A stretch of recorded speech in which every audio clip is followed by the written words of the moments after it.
This is sex. Everyone gets what they want.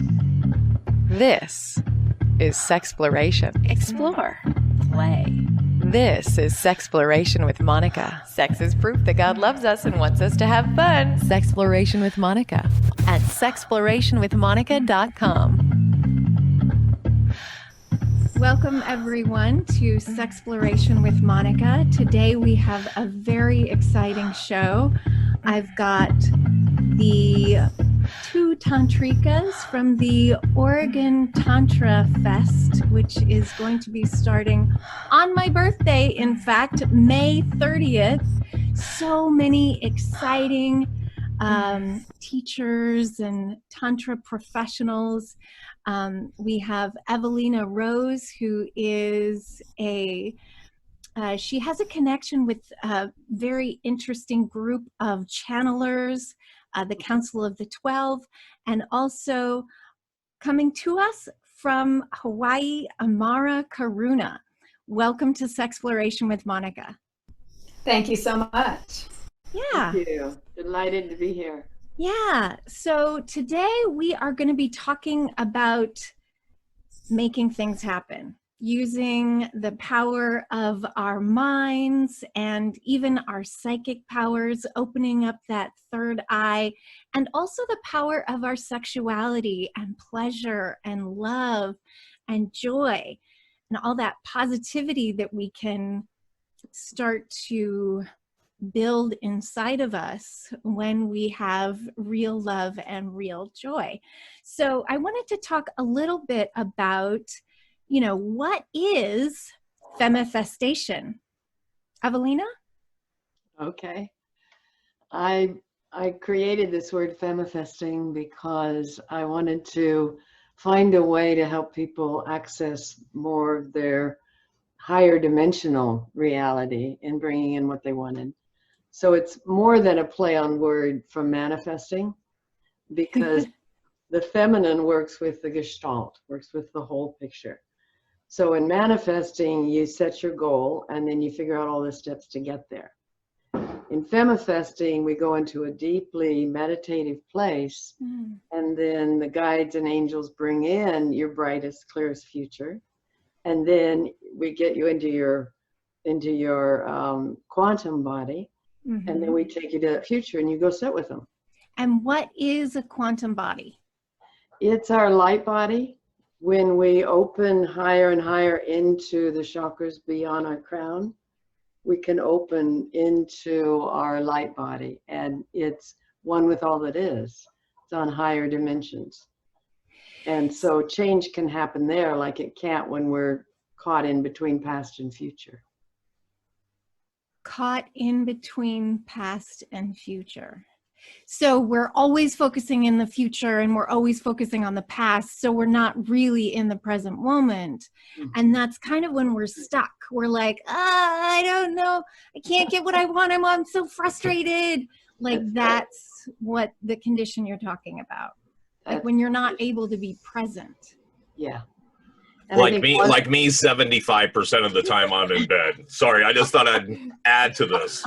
We are, okay. So one of the things that I've been working on for this shelter in place time, they're not really, you really have to think about and make peace with yourself and who you are. So, my practice has been meditate, masturbate, rinse, repeat. And basically what that means for me is, daily meditation, do as much yoga as I can manage. So, and what I really have found helpful and what really helps me get out of the cycle in my mind is just being present with what I have now. And what I am learning is that as you can develop gratitude and a sense of happiness with what you have now, mm-hmm. you can use that to attract more, because it's really hard to attract good things to you when you're always frustrated and angry and, Absolutely. I think the Tantra really helped me learn that process of getting fully in now, fully in the core of the body, so present that there's just now. And that's where all the pleasure is. That's where all the passion is. So if you want to create from that place so you can anchor what you create. Right. So you guys are going to be doing a Tantra festival coming up actually fairly soon, less than a week. And tell me a little bit about what to expect. It's online. Amara? Yeah, it's going to be a lot of fun. Actually, we have many different kinds of events, everything from like morning yoga classes to Tantra pujas or ceremonies where you get to talk with different people, do little practices with them, which we have figured out how to do on Zoom in little Zoom rooms. And it's surprisingly satisfying. I have been doing this festival for several years now in person, and I was doubtful about doing it on Zoom. It lacks a lot when you can't touch and hug people. However, I've been going to other festivals online, and they're surprisingly satisfying because you can be close emotionally and you can be close spiritually, even if you can't touch physically. And that is really satisfying. It's really satisfying and it's fun. So it's a great way to meet people that are like-minded. And we have a whole array of classes that you can see at ortantrafest.com. Oh, good. Okay. Yeah. So it's also OregonTantraFest.com. Isn't that true? Yes. Okay, perfect. Okay, so we'll put all of that in the notes. Paul Brumbaugh from The Edge of Insanity is my token straight guy today. Thanks so much for coming on the show, Paul. Thank you. Great to have you. It's okay. If anybody's got to label me, I'll let you label me. Well, and you're also a comedian, so you'll be, hopefully making things a little bit less reverent, and I can get a little I won't be jealous. the straight guy in that regard. Yeah, I won't be the straight guy in that exactly. regard. I'll poke a jab here and there, and it will probably be things that, nobody else in the room will say, so that's okay. Well, you're welcome. You're welcome to play with us. Well, thank you for inviting me along for the ride, ladies. No Thank you. worries. So what I've really been, to be honest, a little bit obsessed with lately is finding a way, because I'm a Gemini and I get a little bit bored with meditation because my mind moves so quickly. And also I really believe that our bodies and pleasure is the beginning of being present in the moment, because we can always feel the sensations on our body.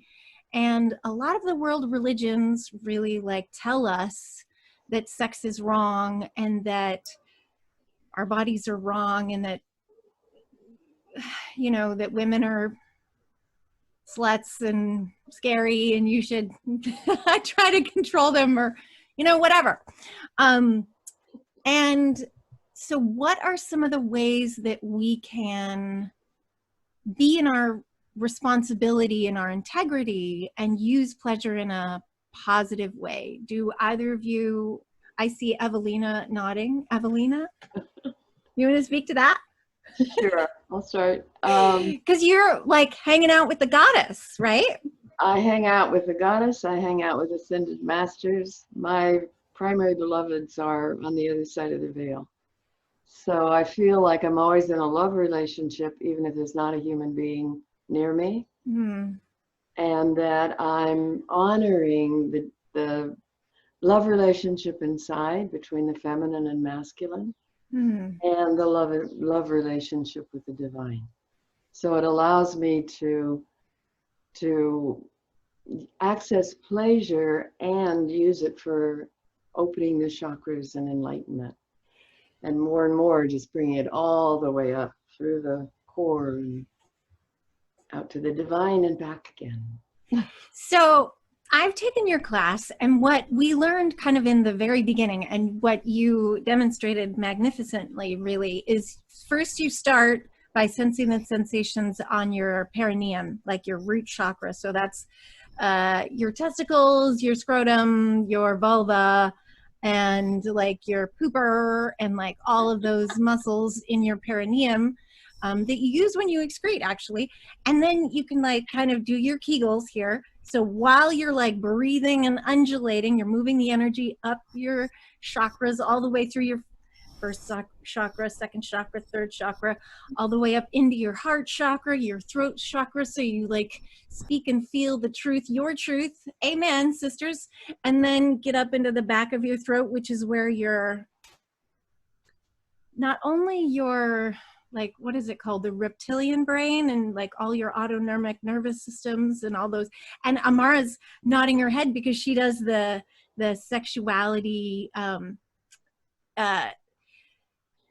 the anatomy of sexuality, where all the stuff is kind of going on in your brain is back there too. And then your higher brain, your cerebral cortex, and your third eye, and your perineal gland, those are up here. And then, you know, you're trying to move that energy all the way up into your sacred connection to the all that is, right?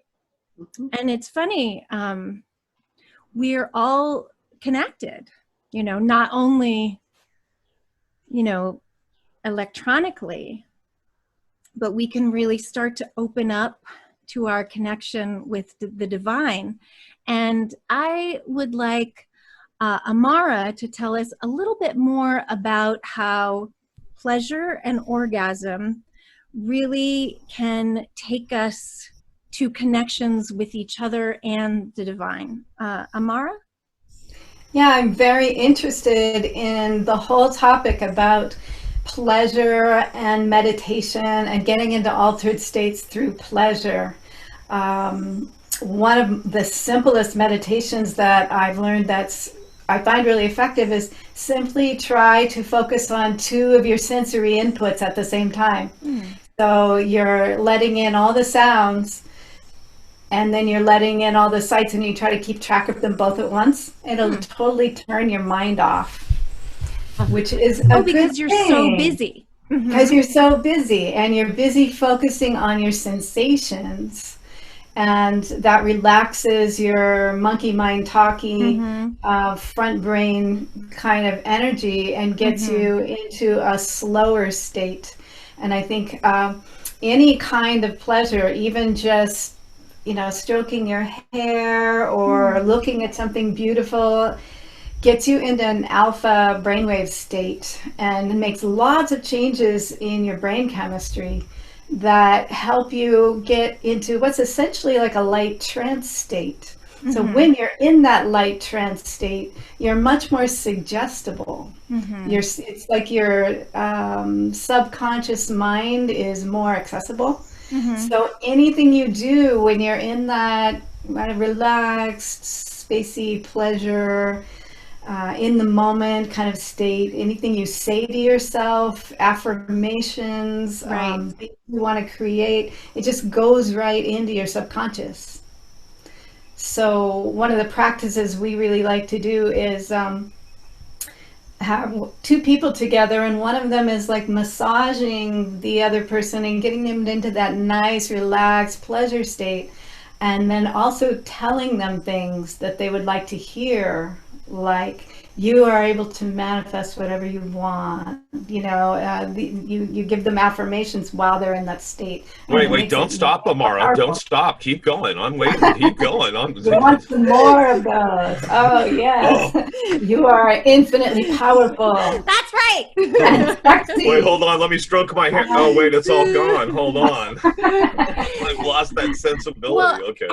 And what's really amazing is that this is real, and that you can like make changes in your real life. Okay, so one of the exciting things that happened to me recently is that during the coronavirus pandemic, you know, at the very beginning, they weren't really saying, you know, hey, cancel all your plans and don't go anywhere. So you know, the beginning of March 2nd, I flew to Europe for a month-long vacation. I'm like, this is going to be fine, right? And what I didn't realize, you know, was that, you know, things were like escalating so quickly, exponentially. And pretty soon I wasn't going to be able to get home on March 31st. But of course, you know, I was just trying to have a good time. And, you know, I was doing all the things like washing my hands and stuff. But, you know, I didn't realize the severity of what was going on globally. And I was in the south of Spain, and, you know, things started to shut down, and I had an EasyJet flight back to Paris, you know, so I could enjoy the rest of my trip. But of course, you know, the rest of my trip, I didn't realize just wasn't going to happen, but my flights were canceled. And so I was like, what am I going to do? And I like really started meditating and really like thinking about like, okay, what do I want? And it just came to me. I want to go home so that I can be quarantined in my house. Look at my beautiful house with all my snacks and my kitchen and all the stuff. And I want to be in San Francisco. And I didn't have a return ticket until the 31st. And, you know, I heard all the nightmares, like 6 hours on hold with Delta and blah, blah, blah. And I was just like, I don't know. But my friend who is an Air France flight attendant, who's the same as Delta, called me right after I was waking up kind of from a meditation. And she's like, girl, you have 2 days to get home. And I was like, okay, I'm going to call Delta right now. And I was on hold for 1 minute, and I got a person.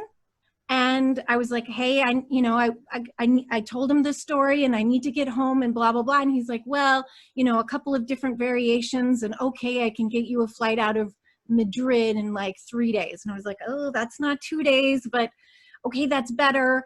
And then I was on hold for a second time, and that was the miracle time. I explained it again. And he's like, if you can get to Paris in a day and a half, I've got a morning flight from San Francisco direct, Charles de Gaulle to San Francisco, where I didn't have to do any like crazy stuff. And they didn't even charge me any money. All I had to do was get another ticket from, which wasn't nothing, of course, but you know, it like happened, it worked out. And I actually had people come to me and be like, oh, well, I know someone who's working on that flight, and all you have to do is buy a ticket on this airline. And so, you know, we got it finally worked out. And then I found myself home in like less than 48 hours. It was really like a miracle, you know? And I feel like it's absolutely possible. Amara? Yeah, absolutely. And what you're talking about is you first got really clear Right. on what you wanted. And I think the most powerful way to manifest something is to feel how it will feel when you have what you want. So Right. practice feeling how you will feel when you have what you want. And when you're vibrating on that level of that feeling, it attracts it to you. If you're always thinking, oh, I don't have what I want, I don't want to have what I want, then that's what goes into your subconscious. But if you're focusing on, well, what will it feel like when I'm at home? Then the pathways will open up.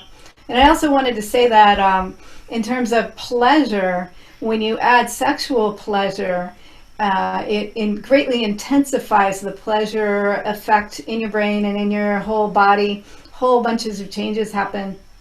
And the point of orgasm, of course, is like a massive blast of energy. And if you can hold a thought of what you want in that moment, it's kind of like putting rockets on your affirmation.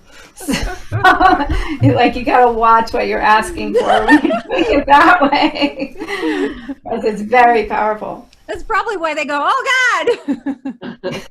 Yeah, everybody says, oh God. Right?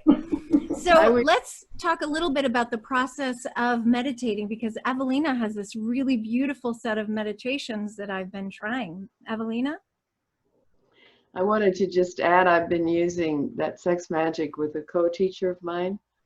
And when we want to fill workshops, we'll get on the phone or on Zoom and breathe the sex magic breathing together and bring it up and energize our visions and help us build our businesses. How does that work? So you like doing the undulations? You're and doing the clenching your undulation. perineum Yeah. And and it's moving through the chakras? it's a very special breath that you do that keeps building and building. Yeah. It's good Yeah, to be you have initiated in it. some amazing skills. I just was in awe when I was in one of your workshops. You like demonstrated, like basically you went into an orgasmic state in like 2 minutes flat. I was like, wow. Yeah. Okay, I'm totally confused. I've been working on breathing and trying to self meditate and all that stuff, Quiet and I've been mind. working on it for the last couple of years. I could barely just focus on my breathing and my body moving in and out and trying to keep center. And you're bringing yourself to orgasm. Okay, Yeah. sure. We're just in Well- totally different places. I'm Well, how telling do you right you now. get there? Like Yeah, how do you get practicing? there? Help.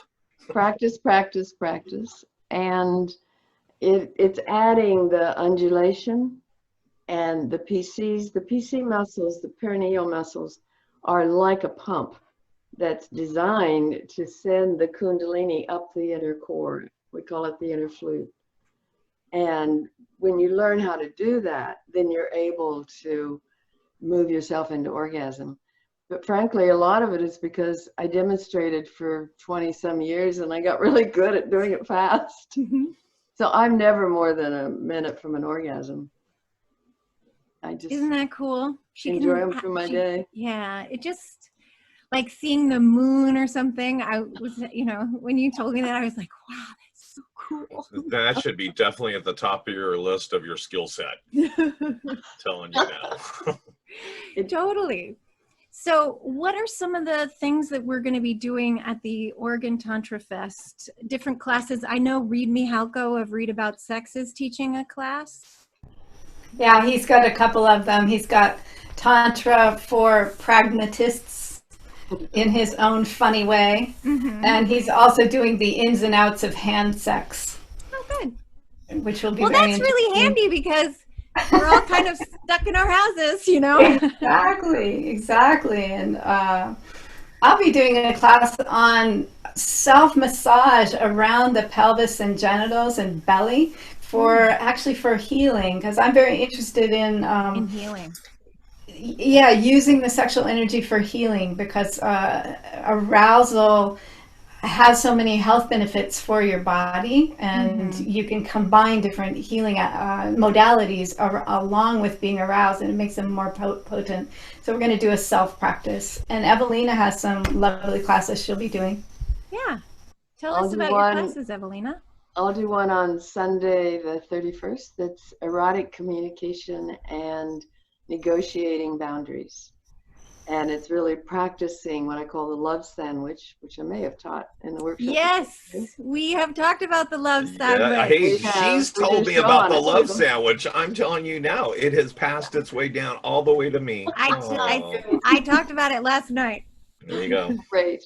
So it's a beautiful way to ask for what you want in putting it within two slices of bread, two slices of valuing statements. So people want to give it to you, and it increases the erotic charge. So that's Sunday, 1 to 3 on Pacific. And then Monday, I have an erotic pleasuring meditation. So it's a white Tantra piece people will be doing with themselves. And it's, first I'll teach a little bit of the undulatory breathing so people can really feel it. And then I'll be helping people to bring the energy up in their bodies, and then to send it out to the heart of the divine and back again. And then we send it to our loved ones, and this erotic charge to our bank account and our business we're going back to, or whatever you want to create. Goes into supporting the earth and also manifesting.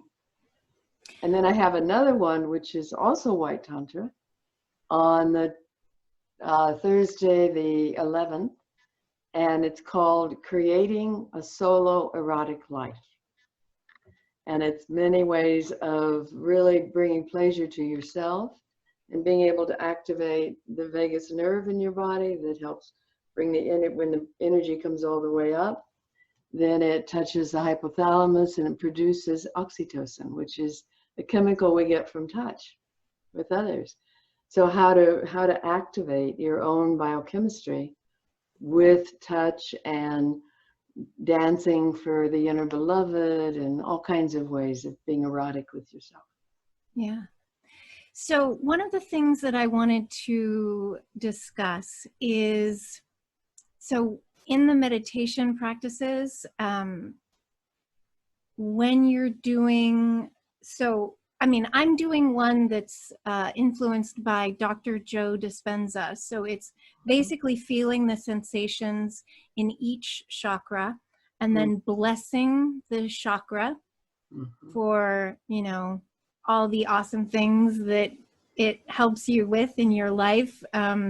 You know, I think about all the joy that I have in my sexuality, and then I think about the pleasure that I get from being able to digest my food, and the pleasure that I get from breathing, and the pleasure that I get from loving, and the pleasure that I get from speaking my truth, and, you know, all the way up, you know, through my body.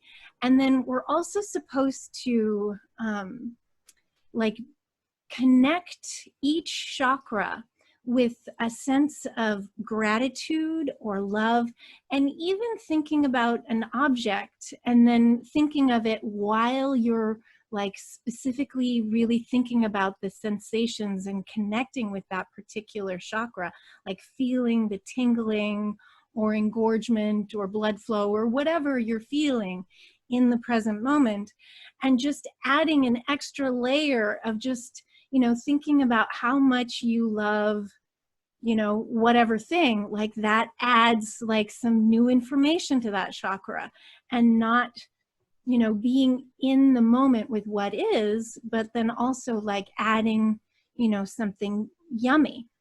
And what I have found is that even though I'm thinking about something that I think is kind of maybe superficial, like I often think about my pink fuzzy blanket because it really adds, it's fuzzy, it's pink, I love it.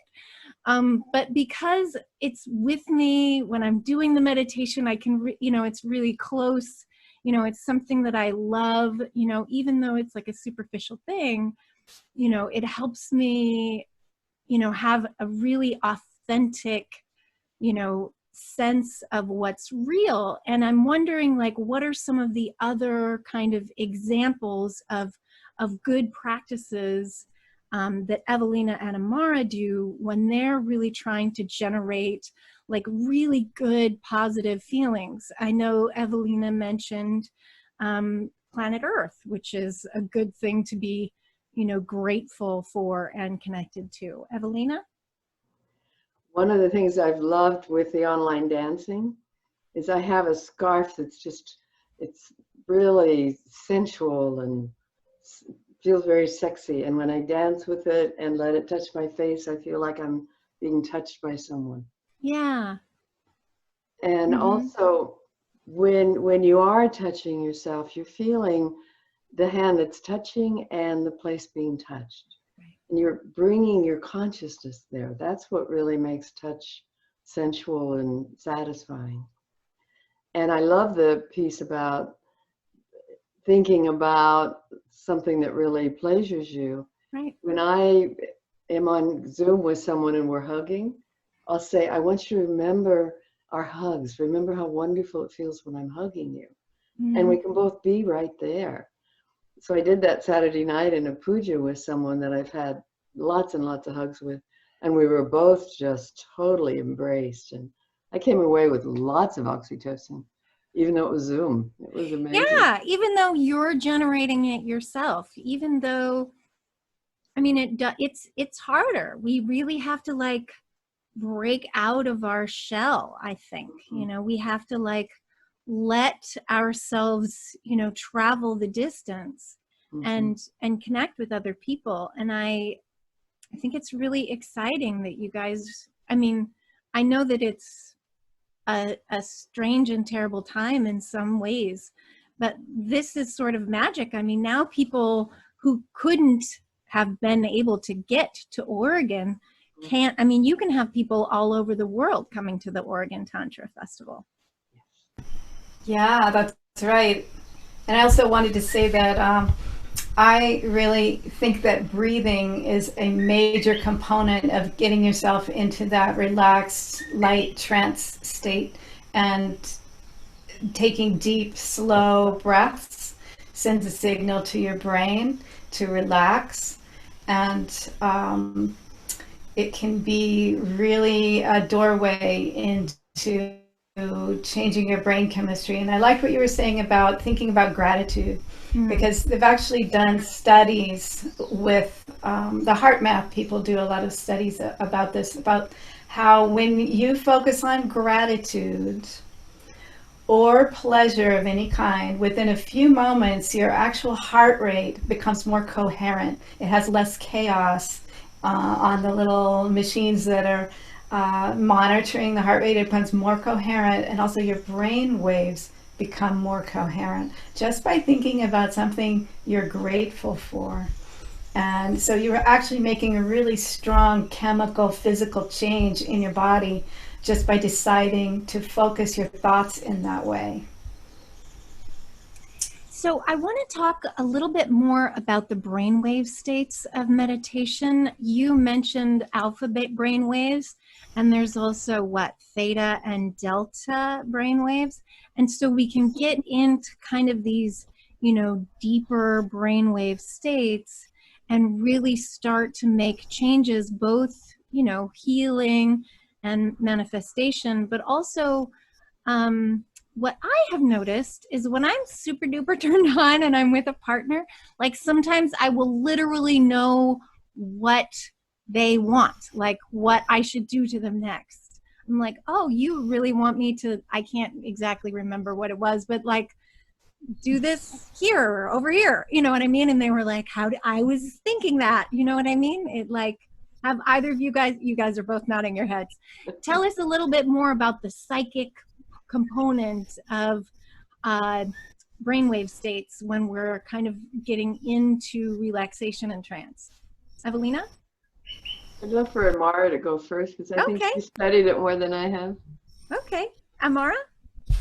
Yeah, I think mostly you're working in alpha wave states, which is that light meditative trance state. The deeper states are more ones that take you really into the zone, like you're in deep sleep, and you're not. An alpha state is one that you're you're present, you're very present, but your mind is relaxed and your body is relaxed. And so when you're in that state, it's almost like you're a radio receiver, and all of our thought forms are electromagnetic waves. Our bodies are built on electromagnetism, right? They can measure the electromagnetic field around us. We're like vibratory electromagnetic beings. So we're vibrating our thought waves. We're also vibrating our heart waves. And actually the electromagnetic field of your heart is way stronger than from your brain. Way stronger. So what your heart is doing and the state of energy that you're projecting from your heart has a huge effect on the field around you. And some people tend to be naturally more projectors. They're more solar. And some people are more lunar. They're more like receptive. But generally, when you're in that trance state, you can receive energy more easily. You can receive the information of things that are around you, and you'll just have a feeling about things. You'll just know, or images will come to your mind, or you'll feel in your gut what's happening around you. Animals do this all the time naturally, right? We've just sort of forgotten how to do it because our mental chatter has gotten so strong that it blocks us from knowing it. But if we're relaxed, it's very easy to receive that psychic information. Let's also talk a little bit more about healing. And so when you're in a place of pleasure, I mean, I have a friend who has been on Sexploration with Monika in the past where we were talking about, you know, transcendent states, and they use BDSM and the high states of arousal with the, you know, sympathetic nervous system, where they are using BDSM with intention and lots of negotiation, and of course, you know, a lot of conversation and safe words for healing. And how can meditation and Tantra be used for healing? Because I know that there's a lot of sexual healing that's needed in our culture because we've been shamed. I think what first got me into Tantra was I had done therapy with people for so long, helping them move through incest memories. And someone said, when do we get beyond this? When do we get to have our sexuality? And Tantra, to me, very much frees up the body because you're learning how to really live in the chakras and how to use your own life force. And there's a phrase in Tantra that everyone represents the divine beloved. So if people are seeing the divine beloved in you, they're seeing the best in you. And I think we bring out the best in each other and celebrate that. So to me, the healing, and often is less trying to heal something as it is evolving a present life, evolving the capacity for joy and pleasure and being here now, which indirectly heals things. Right. And Yeah.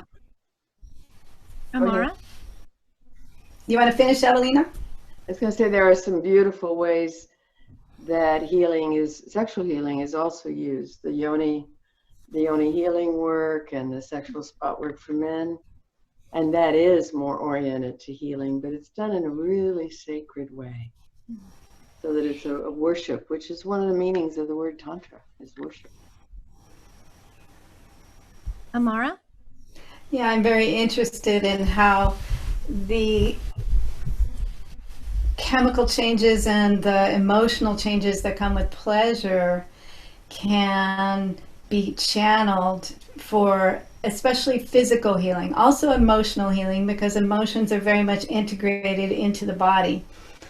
And trauma. One of them, yeah, You know? and trauma. And so one of the main things that's needed in healing is to run energy through the system, to get energy moving. Because when you have a trauma, what tends to happen is things get blocked up, they clamp up, and then that stays stuck there unless you can get it to move somehow. So a lot of what we work with in Tantra, breath, sound, and movement, is to unstick that life force energy and get it to move. And when you can get it to move, it will energize and enliven all the cells, as well as work through the chakras and the emotional body. So, and that needs to be done with skill, because if you've been blocked up and you haven't been running much energy through your body, you'll have kind of what we call a pleasure ceiling, where you can only handle so much pleasure. And it's like your nervous system hasn't been developed to be able to run that much energy through it. So I like to kind of gently work in stages, like how much is this person ready to receive right now? How much can they open up?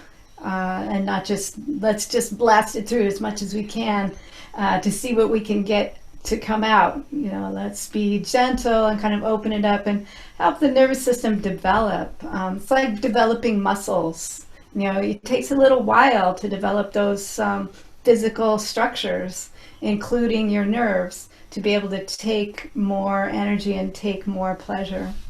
It sounded like a lot of what you were saying. It sounded like you're almost going to the gym. You had to work up to it. Totally. Yeah. And Amara is going to talk a little bit about neuroplasticity, because it is something that you can develop. And even if you're thinking, oh, you know, I'm too old for this, you can't teach an old dog new tricks, like you can totally I'm sorry. learn to turn yourself on in new ways. And, you know, on Sexploration with Monika, we've talked about people who are completely paralyzed all the way, you know, from the neck down, but instead they can have an orgasm through their earlobe. So anything is possible with practice and intention. Amara? Yeah, that would be really cool. I've never had one with my earlobe. I'll have to work on that. They do say the underneath part of your eyelid is an erogenous zone, but it usually only happens if you're like super turned on. I think I might skip that one. Yeah, Right? I'll skip that one too. Just be I'm gentle. going for the earlobe. I'm with you, Amara. I'm telling you now. I'm doing the earlobe thing. Yeah, well, the basic idea is that, you know, they used to think that all your brain cells were there and they were just stable and they never grew or died or whatever. But now they've been finding that actually your brain is changing all the time. And your brain changes in response to what you do. So if you do something again and again and again, the brain goes, oh, we must need more neurons along that pathway. And it actually builds little neural pathways like a highway. That are reinforced every time you do that thing, and they become very strong little neural highways. And also conversely, if you are no longer doing something that you used to do that you don't want to do anymore, the brain will go, oh, we're not doing that anymore. It'll take apart that neural highway. So if you're trying to get out of an addiction or some bad habit and you can manage to stop doing it long enough, the brain will actually take those apart, so you won't be so tempted to do it so much. So that means that if you listen to music all the time, you'll develop more of the hearing part of your brain. If you touch yourself sexually and massage your genitals every day, you will develop more neurons that go in that direction and actually develop your nervous system as well as your brain. So yeah, kind of like going to the gym. Except you do it in your bed.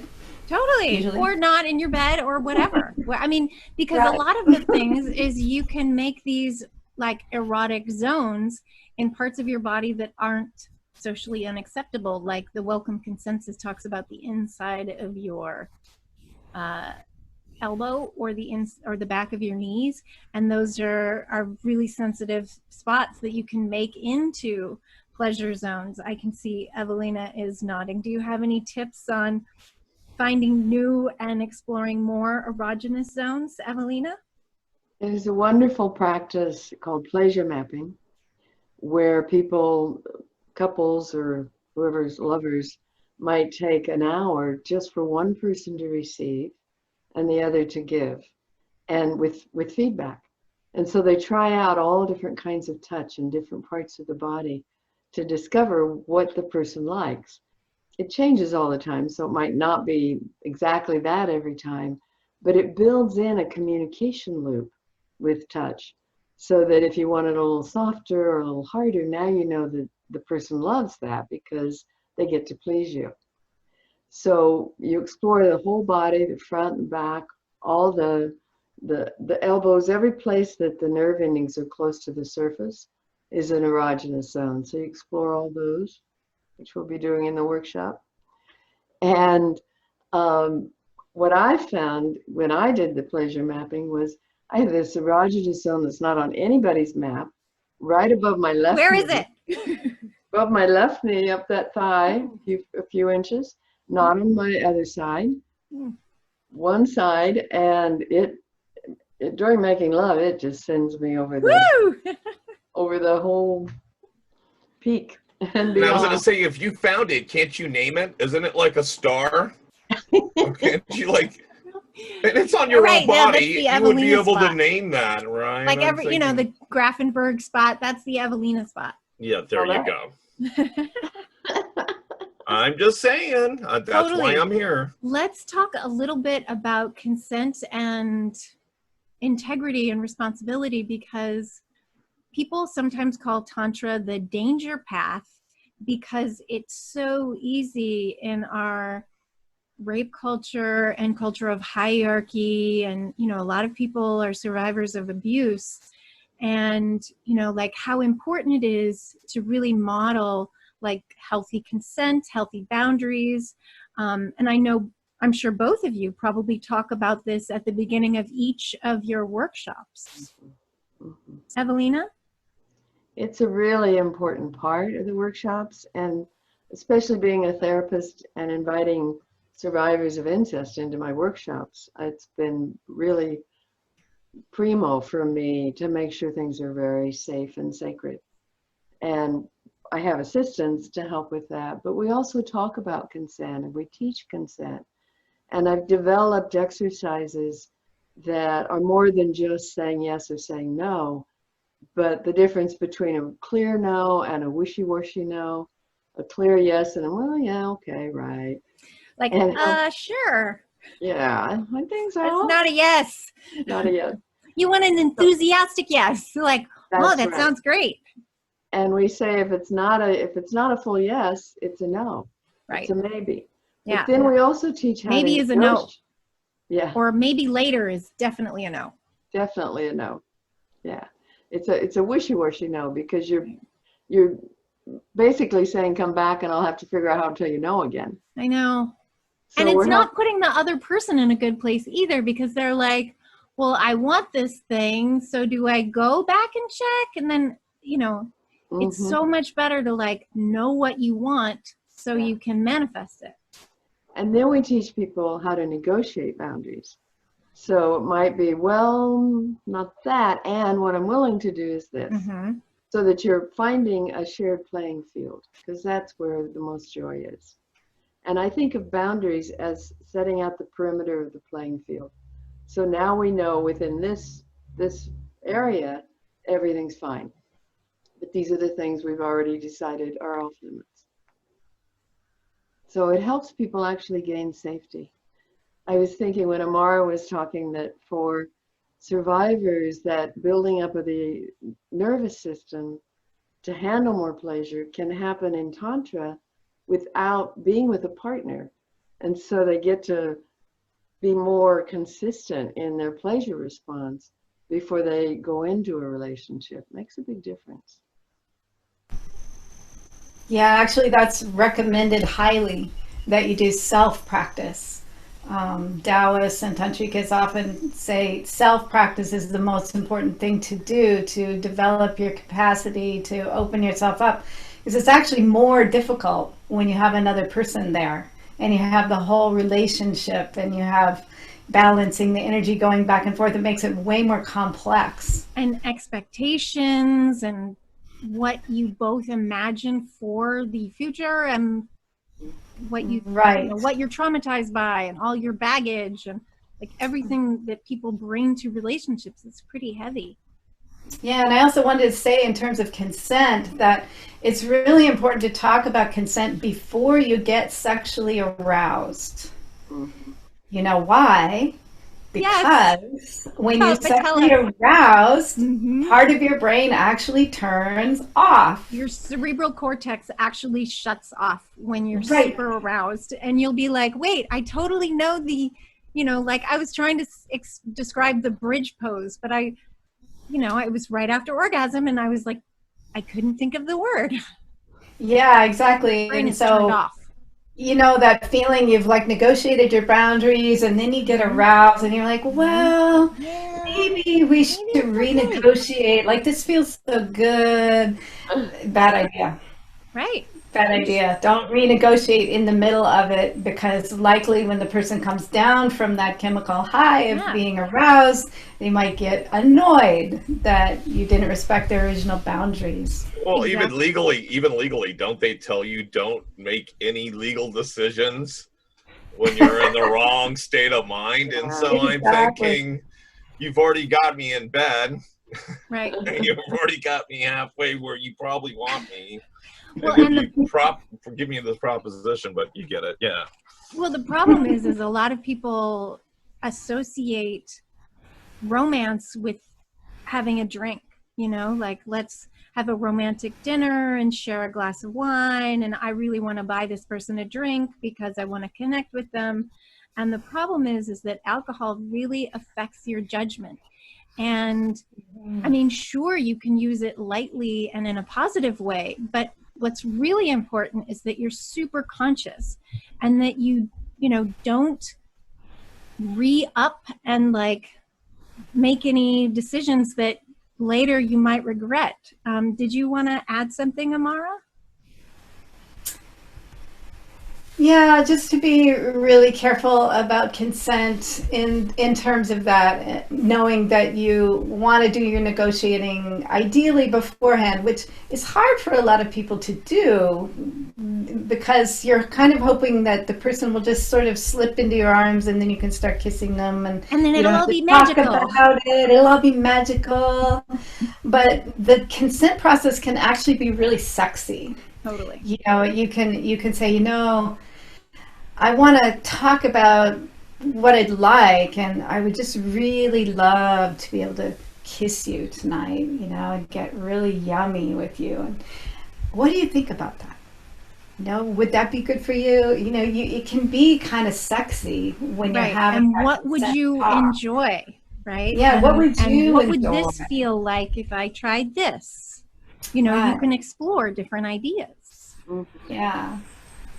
So it doesn't have to be really mechanical and totally non-sexy. Totally. Yeah. Like lots of people, I know Reid Mihalko is a big consent educator. And what he does is, you know, he asks for consent in this, I wish I could do it, but he was like asking really before doing it, like before making any contact, but also like really describing in a really like sexy and beautiful way, just the way, like, would you enjoy this sensation and that sensation? And it just made it really, you know, I don't know if he's doing, I mean, I'm sure he's going to talk about consent in his workshops, but yeah, like just the way that he makes it attractive. Exactly. Like, he's a salesman. Like, he's selling himself, and he likes his product because his product is him and pleasure. Right? Yeah. So that's not a bad thing, ladies. That's not a bad thing. Right. What's not to like? Exactly. Hey, it's better than selling aluminum siding. I don't know. And self-love is really important. I mean, not only is it really hard to like manifest anything, but it's hard to be in a relationship if you don't love yourself. Amen, sister. I also wanted to say that in terms of consent can keep going on, even if you decided, all right, I want to go ahead and have sex with this person, you know, this is clear that it's going to happen. It's still kind of nice to ask as things are going on. Yeah. Is it okay if I touch your breast now? Is it, you know, would you enjoy this? It's just nice to be asked, especially for me as a woman. I really like to be asked.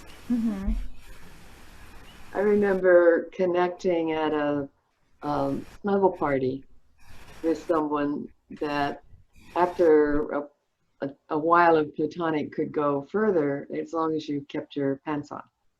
And I love that boundary. And everything that he did, he asked first. And I noticed how honored I felt, respected. And we just met. But because he asked and he waited for me to respond, which is a big piece of consent, you don't just ask and, you know, can I put my hand there? And then touch, yeah. Yeah, but waited and gave me time. Because of that, I was able to go much further than I would have otherwise and felt really met, felt really treasured by his asking. Yeah, I think that's one of the things that we get so balled up about in our culture because we don't know how to say what we want. And we also don't, like, I know that a lot of the reasons that people aren't clear about talking about sexually transmitted infections and that sort of thing is that they're just super ashamed. And that, you know, if you have a sexually, or have ever had in your whole lifetime, a sexually transmitted infection, it doesn't mean that you're a bad person. It just means that you know, got in contact with a germ and it has nothing to do with who you are as a person. You know, like this could happen to anyone. And, you know, if you want sex, you know, and if you enjoy pleasure, like almost every person on the planet, you know, enjoys some kind of pleasure. I mean, certainly there's asexuality, and I want to recognize and honor that. But I think that, you know, there is asexual pleasure that is available. You know, I certainly don't want to speak to what that is, but in any case, you know, like it's okay for you to own what you want and be open to exploring, you know, and being asked. I love Evalena's story about like really feeling treasured when people ask you, and also the, you know, even if you're a no, you know, what Read Me Halko models is, you know, saying, hey, thanks for taking care of yourself, you know, when someone's a no to you. But then, you know, saying what I would be a yes to is, you know, a hug or a walk or, you know, what you authentically would desire. And I think that's a really great thing to explore, because people do want to give you what you want. That's what Evalena was talking about earlier, that, you know, your partner really does want to please you and pleasure you. And that's why you should start with that first in the love sandwich, and then go back to that at the other end of the love sandwich and be like, you know, and it would be even better if you, you know, did this. Got to smash them in there. Well, I also think that self-love piece is so valuable, because when you're loving yourself, the other doesn't have to do so much. It's like we meet each other in our self-love, rather than we're both kind of empty trying to create love. We're sharing from a full place, which is lovely. So I want to tell people where to find the show. The Oregon Tantra Fest is one.com. Amara, you said that you had another shorter URL. Yeah, they both go to the same place, but ortantrafest.com also will take you there. Awesome. And we'll be selling tickets probably into the first week of the festival. We did the festival for 2 weeks with a few classes a day, thinking that maybe people could work in a class or two every day, rather than trying to pack it all into 4 days where it's like, you know, 24 hours of classes and you could never watch them all. Right. So we're trying to kind of spread it out to make a nice feeling of you can participate a little bit every day. And what are some of the, I know that you have a ton of people, Tantra practitioners and teachers that you're working with. Who are some of the people that are teaching? Well, we're going to have Scott Katamas teaching some, and also, I don't have my list right in front of me. Read Me Halko is teaching a class. Yes. Evalena Rose is teaching. And also, Ray Cohen is going to do a really interesting class on risk assessment in the age of COVID. So you were talking about the conversation you have to have around sexually transmitted diseases and that kind of thing. Well, now we have to talk about what kind of risk tolerance do we have? How safe do we want to be when we're connecting with someone? So that should be a really interesting class also. And our headliner is Crystal Dawn Morris, who teaches with the International School of Temple Arts. And she'll be doing some really amazing classes also. And many, many other ones. Gwen Cody is one of my favorite teachers from Portland. She's doing something, your animal body speaking, and does great work. She's doing one on breath work and also listening to the voice of your genitals. We also have Cliff Reeves teaching about how to negotiate doing threesomes and moresomes. Nice. He's worked out some really great stuff. Victor Waring and Sapphire Butchalion are going to be doing ecstatic dance. They do really amazing stuff with that. And we have Don Beck and Gerard Gatz also doing how to do really luscious lingam loving. Ooh, lingam loving. Yeah. That would be fellatio, right? Well, I think this is more with hands. Although I Okay. can't guarantee that she might not also get into fellatio. I don't know her class plan. Well, you know, there's a lot of ways to love a lingam. Right. And they're all fun. Yeah, okay. Well, it's been such a pleasure to have you both on the show. We did go a little bit over. Sorry, but there was just so much goodness here. Thank you so much for coming on Sexploration with Monika. We're also hopefully going to be on Paul Brumbaugh's Edge of Insanity. Paul? Oh, absolutely. We're definitely putting this on the YouTube, and we're gonna do an audio version of this next Sunday. So Nice. definitely.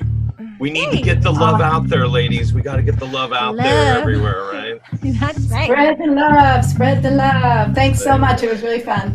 Yeah, totally fun. you. Thank you, Evalena Rose, Amara, Karuna, and it's OregonTantrafest.com. Thanks so much for listening to Paul Brumbaugh and the Edge of Insanity. And this is Sexploration with Monika.